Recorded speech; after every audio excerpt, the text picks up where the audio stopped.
Bueno, bienvenidos y bienvenidas a la clase de repaso para el examen de pensamiento algorítmico. Mi nombre es Michael Belmar, soy ingeniero informático y soy el tutor a cargo de la asignatura. Voy a comenzar con la presentación de la clase. Bueno, para su examen es importante que ustedes sepan los fundamentos básicos de la materia, en este caso de un algoritmo. Los algoritmos tienen varias características dentro de las principales o las que van a encontrar comúnmente en la literatura. Van a ser estas tres, que es la precisión, que un algoritmo debe ser finito y que un algoritmo debe ser definido. ¿A qué se refiere con la precisión? Principalmente se refiere a que un algoritmo, que puede estar representado como diagramas de flujo, como se puede ver aquí, tiene que tener los pasos que lo componen claramente definidos. Por ejemplo, si nos vamos a este ejemplo de la derecha, aquí tenemos dos preguntas, ¿cierto? Y la pregunta es súper directa, nos está diciendo si la lámpara está enchufada y nos da dos posibles respuestas, una que dice no y una que dice sí. En el caso de que no esté enchufada, nos da inmediatamente la orden que tenemos que enchufarla. Y en el caso que no, nos pide que revisemos otra estructura de la lámpara, en este caso los focos. Si se dan cuenta, todas las preguntas o las acciones que nos envía a hacer este algoritmo, todas son claras, ninguna es ambigua o que dejen a la duda de la persona que lo está viendo. En cuanto a la segunda característica, en que tiene que ser finito, se refiere principalmente a que el algoritmo que ustedes están realizando debe tener un final, ¿ya? Puede ser al final del algoritmo o puede ser un final intermedio, ¿ya? Porque también puede darse el caso de que si mi lámpara no funciona, puede ser porque no esté enchufada. Entonces, el algoritmo terminaría acá. Y si a pesar de que está enchufada y aún no funciona, puede que sea el foco. En ese caso, si yo reemplazo el foco y funciona, ahí terminaría el algoritmo. Pero si se dan cuenta, siempre un algoritmo debe ser finito, no puede ser infinito, porque no sería práctico al momento de llevarlo a cabo. Entonces, ustedes siempre tienen que fijarse en eso. Tienen que ir viendo cuáles son los pasos. Independiente de que sean muchos pasos, siempre tienen que tener un final. ¿Vale? Como se ve aquí, como se ve acá o como se ve acá. Y tiene que ser definido, ¿ya? Porque la acción que yo espero que me responda debe ser definida, ¿ya? Es decir, de que si yo le ingreso una cierta cantidad de datos, ¿ya? La acción que esos datos me generen deben ser siempre un mismo resultado, no puede ser variado. Por ejemplo, acá, si yo verifico que mi lámpara está enchufada y la respuesta es que no, es que tengo que enchufarla. Todas las personas que lean eso van a realizar la misma acción. Eso se refiere a que sea definido. Si una persona ya está entendiendo otra cosa acá, es decir, si en vez de entender de que tiene que enchufar la lámpara, no la enchufa, ahí yo ya tengo un error en el algoritmo que yo estoy creando. Entonces siempre acuérdense de estas tres características, que son la precisión, que deben ser finitos y que deben ser definidos. En cuanto a la estructura de un algoritmo, vamos a tener tres partes. Todos los algoritmos se componen de tres partes. No es lo mismo las características, ¿ya? Estas son características y estas de acá, la entrada, el proceso y la salida, son las partes de un algoritmo. A grandes rasgos, en la entrada yo voy a tener todos los datos que yo voy a utilizar para obtener la salida de mi algoritmo. En la entrada yo voy a ingresar ya sean los números, por ejemplo, en el caso de que quiera sumar dos números o las notas de mi curso. Aquí yo voy a ingresar todas las notas para luego, en el proceso, utilizar esos datos que yo ingresé en la entrada ¿cierto? Para obtener una salida, ¿ya? En el proceso van a estar todas las operaciones que se tienen que realizar para obtener una salida. Y la salida simplemente viene siendo el resultado que yo espero obtener una vez que realice el proceso, ¿ya? O el resultado que me debería dar mi algoritmo. Si yo quiero sumar dos números, en la entrada voy a colocar los números, aquí voy a realizar la suma y acá voy a colocar el resultado. Estas vendrían siendo las tres partes de un algoritmo. Bueno, como ya le estaba mencionando, en la entrada de un algoritmo nosotros vamos a ingresar los datos, ¿ya? Y estos datos, en pseudocódigo o en programación, yo los tengo que almacenar en una variable, ¿ya? Esa variable va a recibir un nombre, y ese nombre ustedes se lo tienen que crear. En este caso de acá, por ejemplo, mi variable se va a llamar número, ¿ya?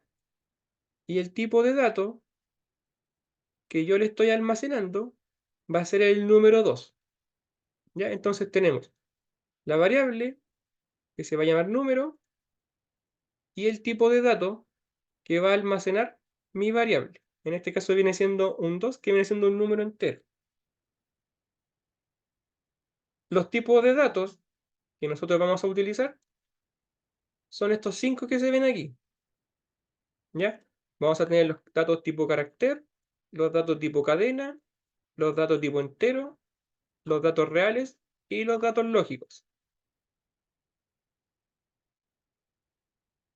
Los datos tipo carácter siempre se van a definir con las comillas. Y los datos tipo cadena también siempre se van a definir con comillas. ¿Cuál es la diferencia entre estos dos? En que el carácter simplemente va a ser, en este caso, una sola letra, ¿ya? A diferencia de la cadena, que ya tenemos frases. Es decir, si yo tengo, por ejemplo, una H, eso viene siendo un carácter. Si yo aquí le agrego una O, aquí vendrían siendo dos caracteres. Aquí viene una L y una A. Aquí tengo cuatro caracteres. Pero estos caracteres están unidos, ¿ya? Y forman la palabra hola. Cuando están unidos, pasan a llamarse cadenas. Si estuviese solo, como una H, ahí simplemente sería un carácter. Si nos vamos acá, a la frase hola, ¿cómo estás? Nos vemos que aquí entre la A y el signo de pregunta hay un espacio, ¿ya? Ese espacio, a pesar de que no se vea, también viene siendo un carácter. Simplemente no tiene una letra o un símbolo asignado, pero también viene siendo un carácter. Los signos también vienen siendo caracteres, ¿ya? Los puntos también vienen siendo caracteres. Todo lo que esté dentro de las comillas va a ser carácter o va a ser una cadena. Recuerden siempre que si es cadena, va a ser la unión de varios caracteres. Luego pasamos a los datos tipo entero. Esto simplemente se refiere a los números. La única condición es que esos números no tienen que tener decimales, ¿ya? Pueden ser negativos o pueden ser positivos. Lo único es que no deben tener decimal. Así, esos van a ser los datos tipo entero. Luego vienen los datos tipo real, que esos también van a ser números, negativos o positivos, pero van a tener decimales.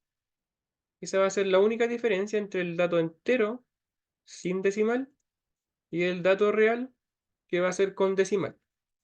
Y finalmente tenemos los datos tipos lógicos, que nos van a ayudar a tomar decisiones.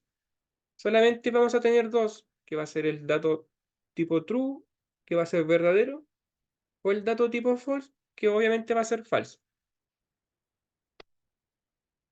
Dentro de las matemáticas en general, vamos a tener los operadores, que si se dan cuenta, estos los utilizamos a diario, sobre todo en matemáticas, con las personas que estudian ingeniería, que vendrían siendo los paréntesis, la potenciación, la multiplicación, la suma, y todos esos símbolos que hemos visto.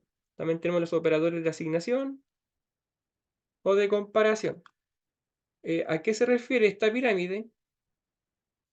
Se refiere a que si ustedes ven un ejercicio en una expresión, como estas que se ven acá, por ejemplo, donde una expresión simplemente es una operación que van a realizar las computadoras o las calculadoras, o incluso ustedes, lo que quiere decir esta pirámide es que nos está diciendo cuál es la prioridad que nosotros le vamos a dar en la expresión para poder resolverlo.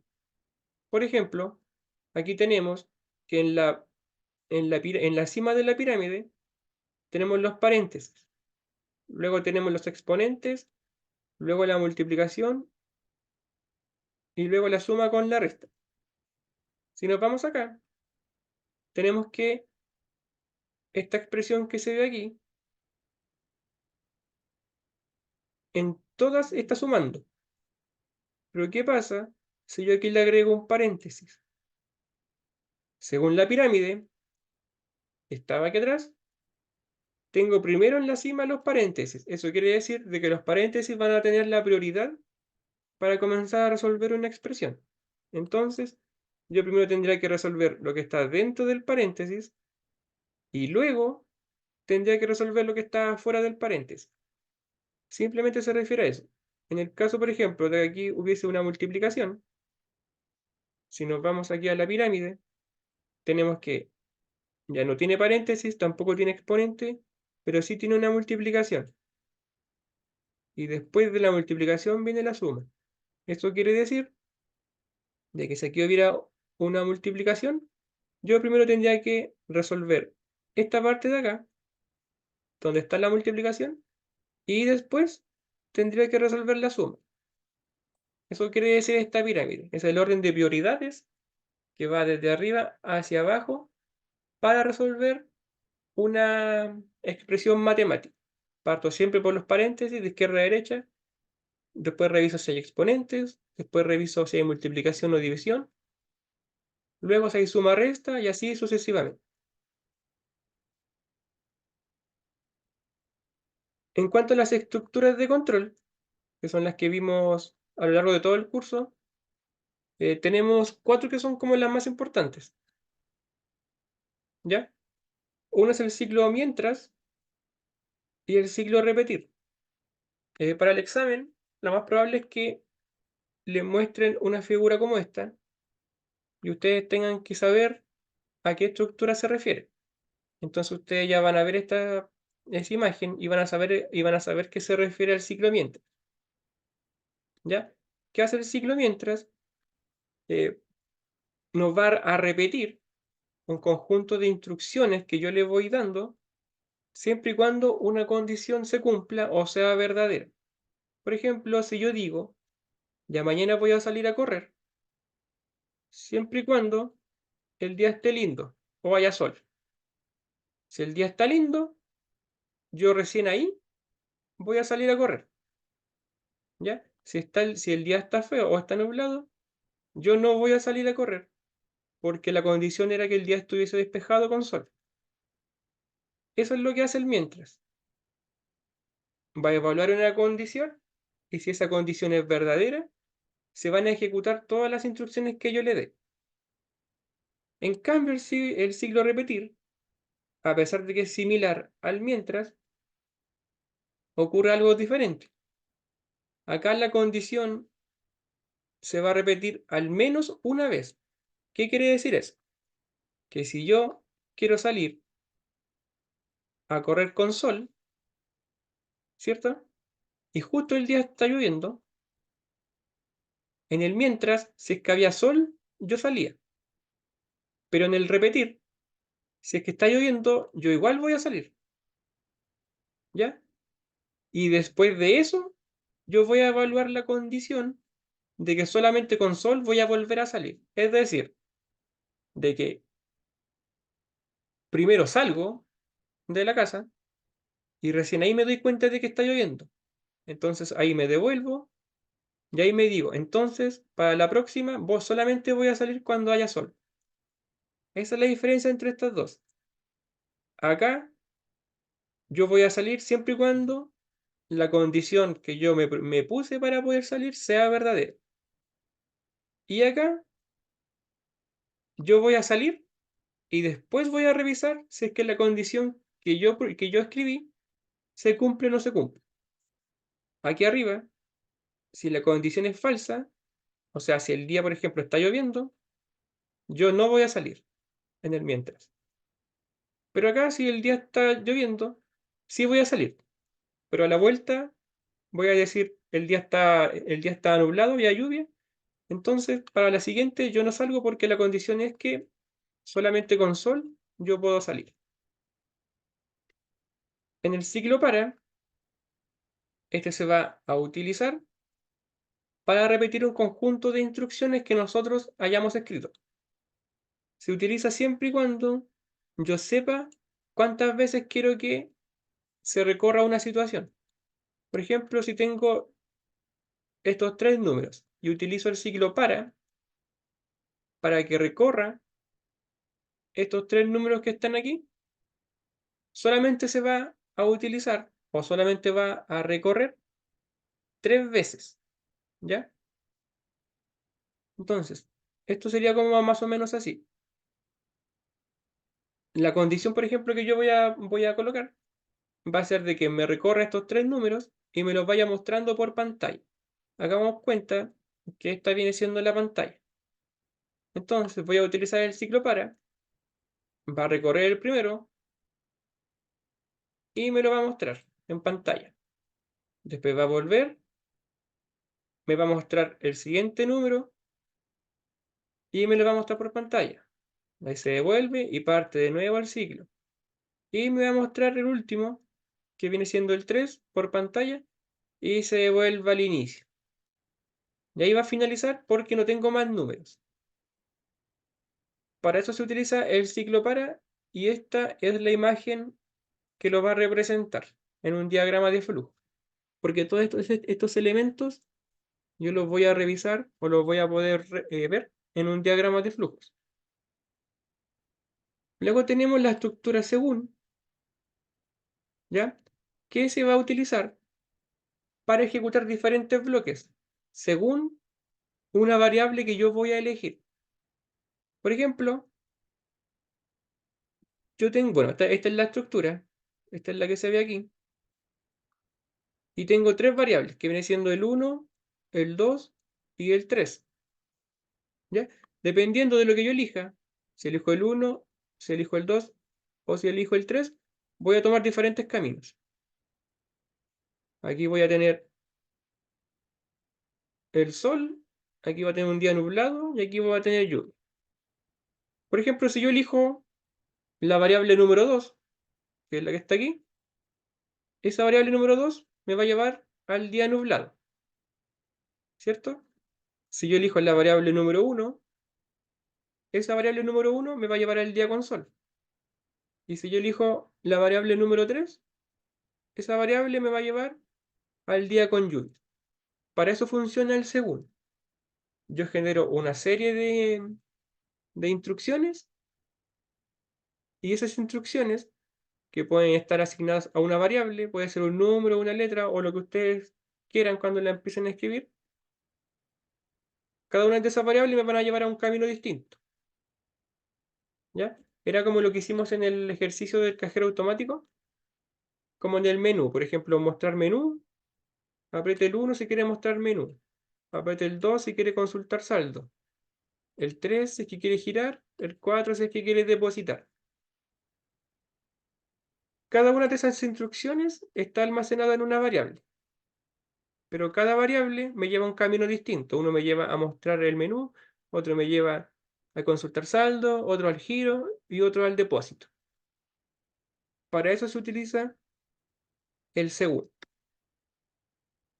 En cuanto al diagrama de flujo, vamos a tener varios elementos gráficos en realidad, que nos van a permitir identificar qué es lo que está ocurriendo en un diagrama de flujo. Esto ya tendrían que aprendérselo porque más que nada es ir viendo la figura. Por ejemplo, esta que está aquí, la decisión múltiple vendría siendo como el segundo. Ya tengo la pregunta y distintos casos. El caso 1, el caso 2, el caso 3 y el caso 4. Que va a depender de la respuesta que yo vaya a tener acá. Esa respuesta me va a enviar a un camino y cada camino me va a llevar a un diferente caso. Tenemos el terminal, ya que este es el comienzo o el final de un algoritmo. Acá pueden ir todos los... Generalmente va a decir inicio o final, o resultado o fin del algoritmo. Luego con este símbolo que se ve aquí, cada vez que ustedes lo vean, va a significar la entrada y la salida de datos. Generalmente va a estar al inicio de un diagrama de flujos porque ahí van a ir todos los datos que yo voy a utilizar. ¿Dónde? En mi proceso. ¿Ya? El proceso va a estar con el rectángulo. Aquí es donde ocurren todos los cálculos que yo voy a utilizar en mi algoritmo. Y aquí vienen otras estructuras que son las evaluaciones o las decisiones. Por ejemplo, era lo que les decía. Acá, si el día está soleado, yo voy a salir a correr. Entonces, aquí viene la decisión. ¿El día está soleado? Si me dice sí, yo voy a salir a correr. Y si el día no está soleado, yo no voy a salir a correr. A eso se refieren con la evaluación o la decisión. Aquí está la condición, y si esa condición, aquí está la condición, y si esa condición se cumple, yo voy a realizar una acción o no, o voy a realizar otra acción. La decisión múltiple era como el según, que les expliqué en la diapositiva pasada, y la línea de flujo, que va a ser más que nada hacia dónde se va a dirigir mi respuesta, como se ve acá. La idea de un diagrama de flujo es que estas líneas nunca se crucen, porque si no, no estaría siendo fluido. ¿Ya? Si ustedes ven un diagrama de flujo que se cruzan las líneas, eso ya está malo, porque el flujo se está rompiendo en ese punto. Lo mismo acá, si pasa una línea por aquí, ese punto que está ahí vendría estando malo, porque ya se está impidiendo el flujo normal de mi diagrama. Luego tenemos las tablas de decisión con tres tipos de operadores, que viene siendo el operador AND, como se ve aquí arriba, el operador OR y el operador NOT. Generalmente ustedes van a utilizar el AND y el OR.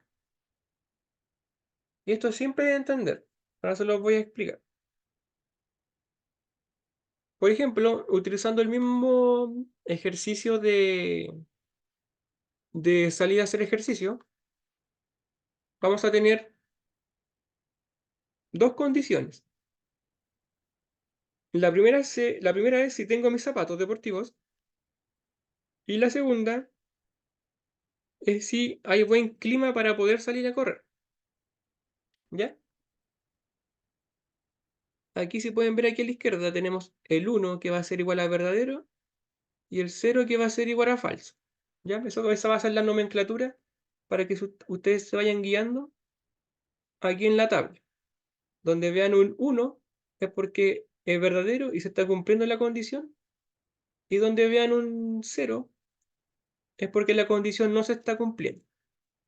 Entonces, vamos viendo. Lo único que pide el AND, el operador AND, es que ambas condiciones se cumplen.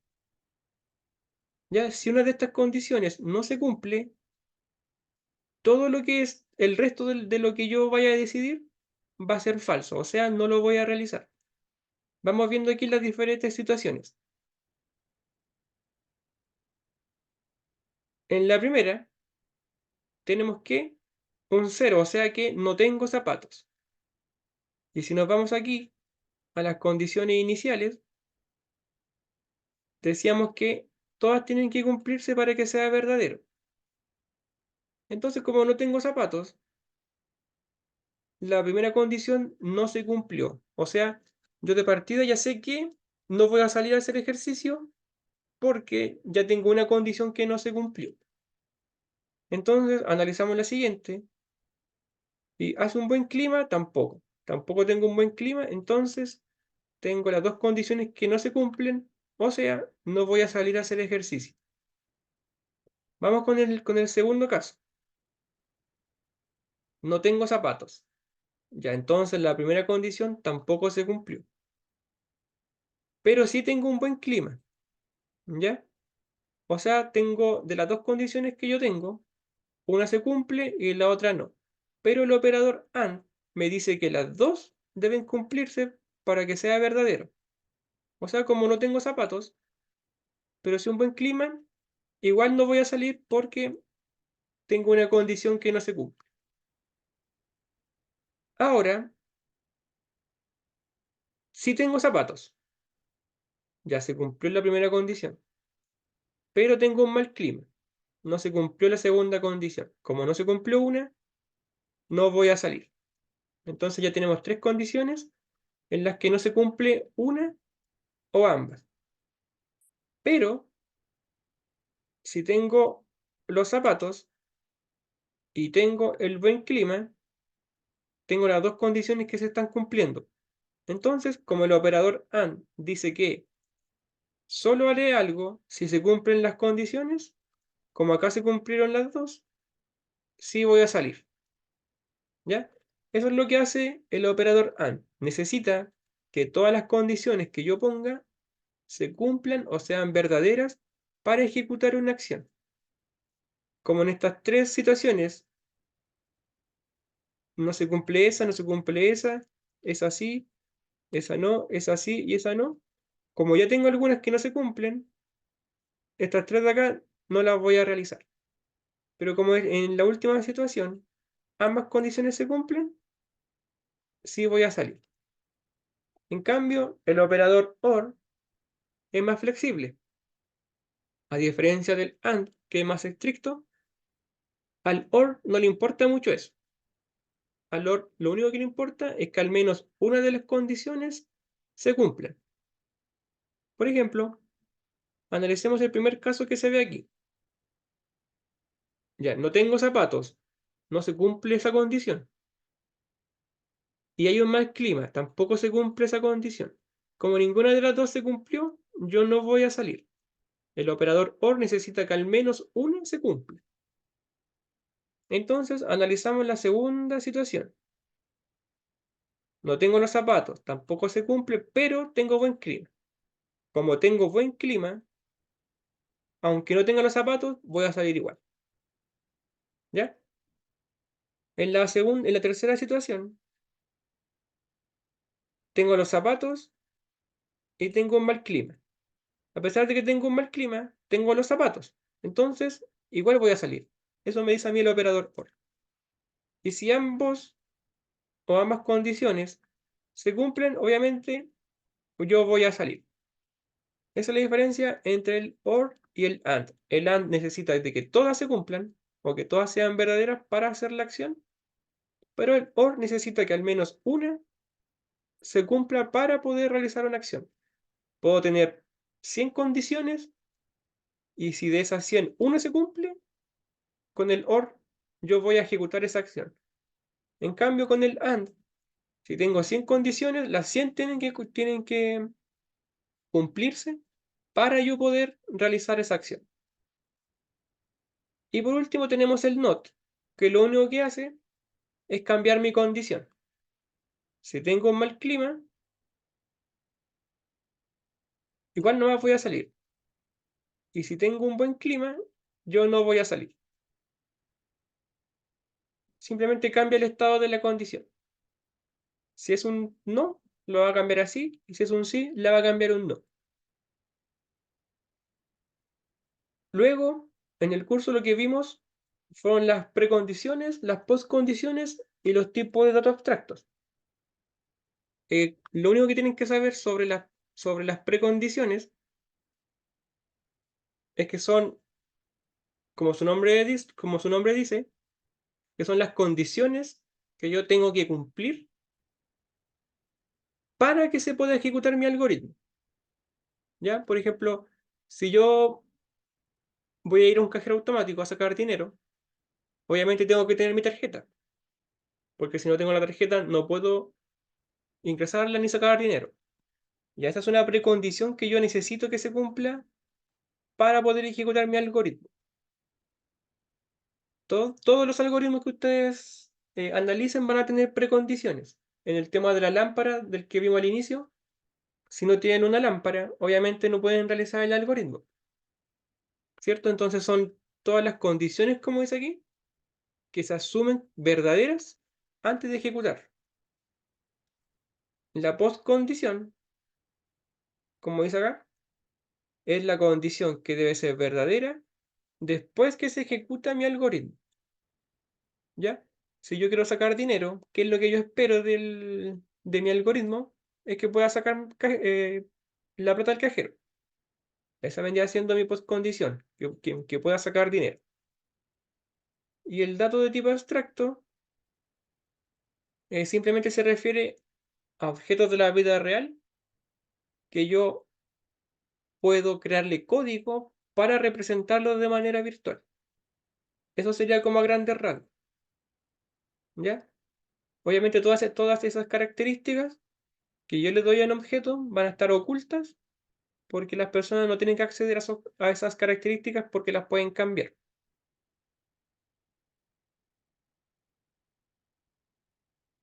Y aquí les traigo algunos ejemplos de preguntas que podrían aparecer en su examen. ¿Ya? Por ejemplo, dice, la expresión hola, ¿cómo estás? ¿A qué tipo de dato corresponde? Como vimos en las diapositivas anteriores, todo lo que esté en comillas, como se ve ahí, corresponde a un dato tipo carácter o un dato tipo cadena. La única diferencia, acuérdense que las cadenas las componen varios caracteres. Aquí tenemos un carácter, dos, tres, cuatro, cinco. El espacio también. No sé qué dice. Ahí sí. El espacio, el signo de pregunta. Y todos estos que están acá son todos caracteres. ¿Ya? Sabiendo eso, yo sé que esa expresión corresponde a una cadena. Pero si se dan cuenta, dentro de las alternativas no aparece la opción de cadena. Entonces, en el caso, por ejemplo, de que no le apareciera la opción de cadena, yo tendría que elegir la que más se acerca a la descripción de acá arriba. Y como los caracteres también están dentro de comillas, yo elegiría la opción A de carácter, porque no tengo la opción cadena, pero sí tengo la de carácter. ¿Por qué les puse ese ejemplo? Porque se podrían encontrar con algo así. ¿A qué tipo de dato pertenece el siguiente ejemplo? Hola, ¿cómo estás? ¿Cierto? Aquí les aparece la opción de carácter. Y si ustedes analizan la de acá, yo elegí esa simplemente porque no me aparece la opción de cadena. Pero acá dentro de las alternativas, sí me aparece la opción de cadena. Entonces, como yo sé que esto es una cadena, voy a elegir la cadena y no voy a elegir carácter. Porque acuérdense que el carácter es solamente una letra, un espacio o un símbolo entre las comillas. Pero en el examen podrían ver algo así. Aquí la expresión 4 por 5 dividido 2, ¿a qué equivale? Según la pirámide que vimos, lo primero que había que revisar eran los paréntesis, ¿cierto? Entonces, primero se ve este lado de acá, que es 4 por 5, 20, como se ve aquí abajo. Y el div, que vendría siendo una división, me tiene que dividir ese 20 por 2, como se ve acá. Y el resultado va a ser 10. Aquí van a tener que aprenderse bien eh, esta pirámide para ver qué es lo que tiene la prioridad para resolver en un ejercicio de matemáticas. porque en el examen le aparecen varios ejercicios de este tipo. Aquí dice, ¿a qué parte de la estructura de un algoritmo corresponde la siguiente sentencia? El número es menor a 9, corresponde al proceso porque aquí yo ya estoy realizando cálculos o procesos. Recuerden que en la entrada yo voy a ingresar estos datos. En el proceso yo voy a realizar los cálculos y en la salida yo voy a decir que es si es verdadero o si es falso. Entonces, como esta es una expresión que está evaluando si el número es menor a 9, ese cálculo que se está realizando va a estar en el proceso. ¿Con qué tipo de operador se relaciona la expresión OR? Aritmético no es, ¿cierto? Porque acuérdense que el OR me está diciendo si se cumple o no se cumple una condición, es decir, si es verdadera o si es falsa. De relación tampoco, porque yo no estoy relacionando nada. Cadena tampoco, porque no está entre comillas y tampoco estoy escribiendo texto o caracteres, pero sí estoy haciendo una comparación entre si se cumple una condición, si es verdadera, o no se cumple una condición que vendría siendo falsa. El OR, el AND y el NOT, estos tres, están relacionados con una expresión lógica. ¿Ya? Acá, ¿cuál es el valor de 4 más 8 mod 3? El mod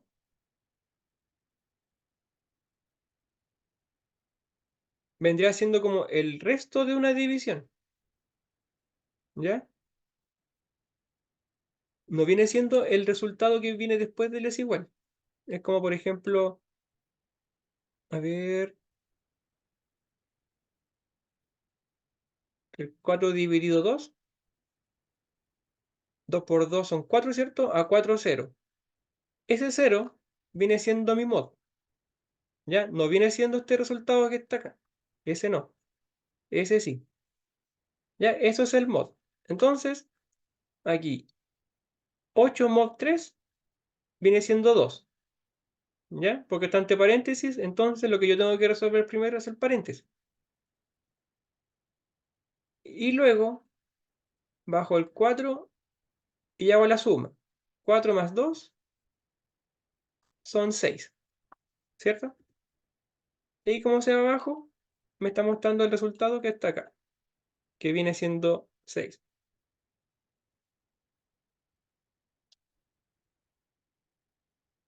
Ahora, la siguiente pregunta dice, ¿a qué tipo de expresión corresponde el siguiente ejemplo?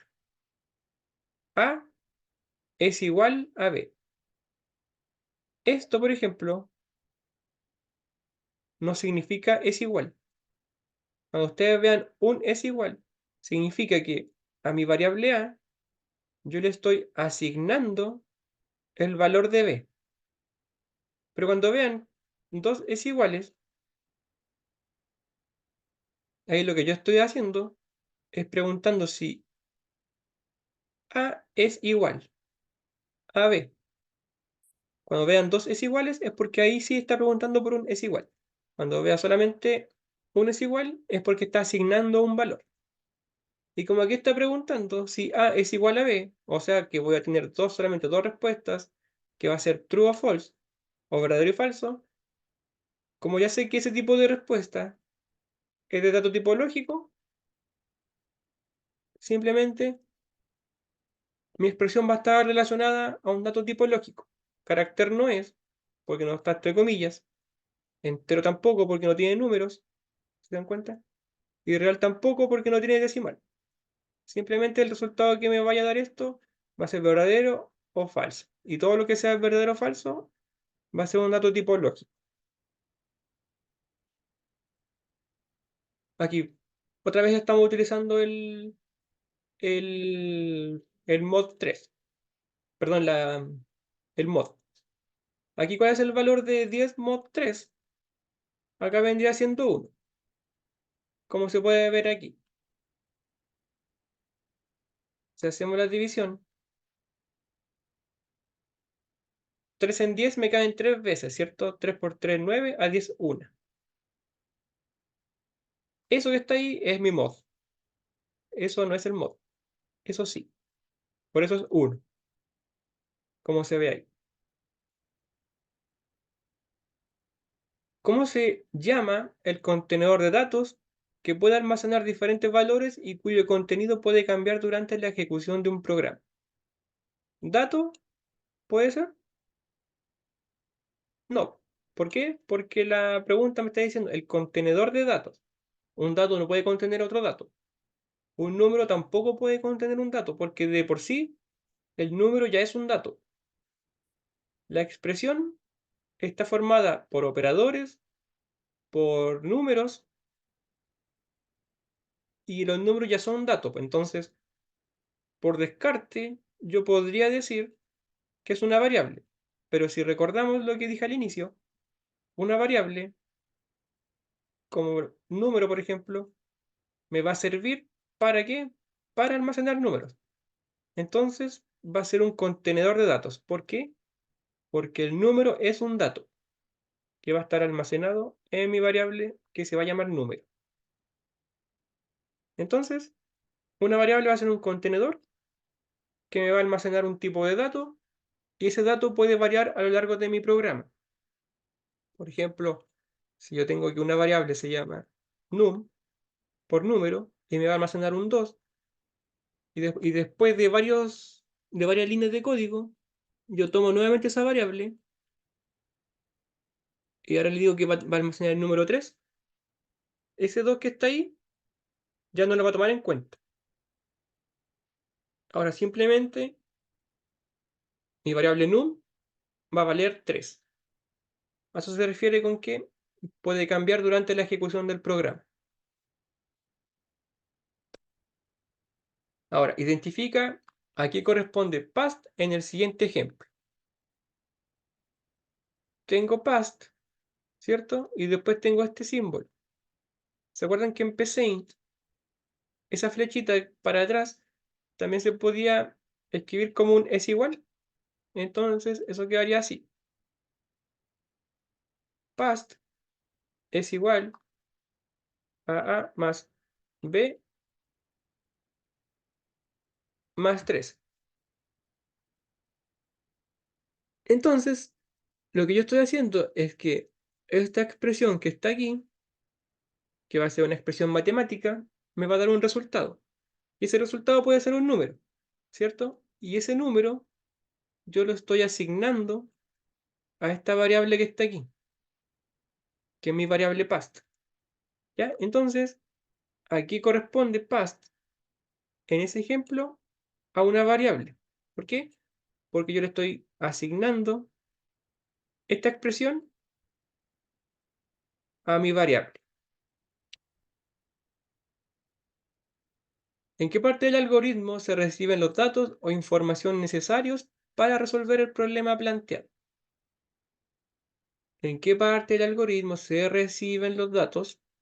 Teníamos tres partes, que era la entrada, el proceso y la salida. ¿En cuál de las tres yo voy a ingresar los datos? En la salida no, porque en la salida yo ya ejecuté los cálculos, ¿cierto? Que dónde se iban a dar en el proceso.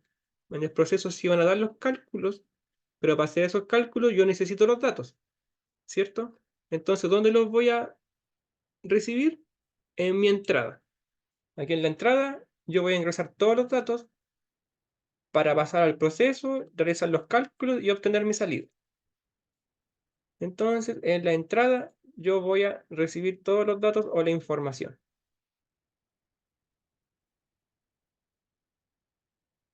Bueno, y eso sería la clase de repaso con lo que vimos acá. Es muy probable que les vaya bien en el examen, así que confíen en sus conocimientos y, y éxito. No sé si tienen una pregunta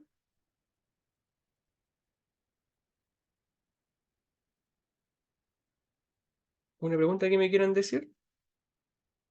El examen está fácil, es súper parecido a lo que les mostré en las preguntas, en el tema del contenido. También lo que les mostré aparece bastante en el examen. Recuerden siempre que van a tener varios ejercicios como los que se ven acá en el examen, para que los vayan practicando. Y el resto es todo lo que les acabo de mostrar. Ya es cosa de que ustedes aprendan bien estos símbolos, que se los pueden preguntar. Y estos de acá, los del diagrama de flujo de Pesein, no lo van a hacer programar nada, pero sí pueden identificar mediante estas imágenes qué es lo que le están preguntando. Pero esta diapositiva les va a servir para realizar su examen. Acuérdense siempre que tienen que desarrollar este tipo de ejercicios porque se los van a preguntar harto. Entonces, si no hay más preguntas, espero haberles ayudado y que les vaya excelente en su examen. Se cuidan harto y nos estamos viendo en otra oportunidad.